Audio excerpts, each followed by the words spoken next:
Corsa alla Regione Veneto, il dado è tratto, chiusa alle 12 la presentazione delle liste dei candidati alla presidenza del Veneto e delle liste collegate ai candidati. Scendono da 8 a 7 i candidati alla presidenza del Veneto e tra questi ce n'è uno a rischio. Si va dal governatore uscente Luca Zaia per la Lega Nord, alla concorrente diretta Alessandra Moretti del Partito Democratico, a Flavio Tosi che uscito dal carroccio ha scelto la strada della Regione.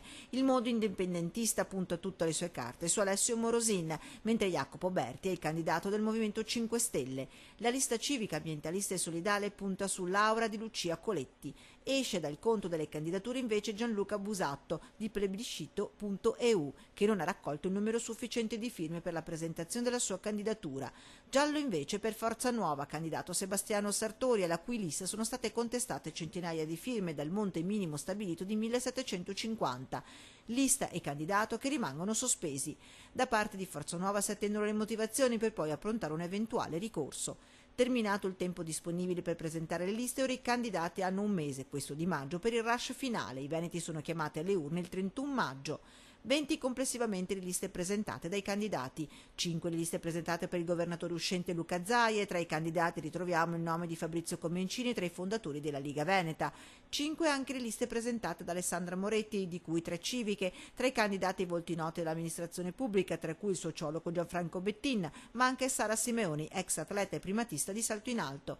6 invece le liste presentate da Flavio Tosi, dove tra i capilista si ritrovano Leonardo Muraro, presidente della provincia di Treviso, e candidato a Treviso Dino Boffo, ex direttore di Avvenire.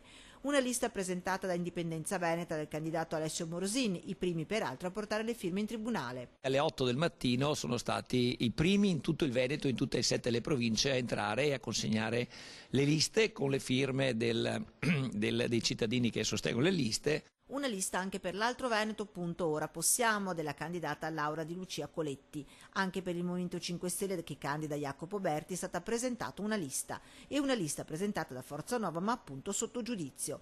Liste tutte presentate nei tribunali delle 7 province, non è mancata però anche qualche sorpresa dell'ultima ora. In mattinata alcuni tribunali, seguendo una diversa interpretazione della norma, hanno chiesto in corso un'integrazione di documentazione, peraltro non obbligatoria. Per i partiti ma soprattutto i movimenti è stata una corsa contro il tempo. Ci hanno chiesto però un'integrazione, cioè di produrre quelle carte in cui si attesta che il certificatore era abilitato a certificare le firme. C'era il rischio che la lista potesse essere esclusa per questo motivo.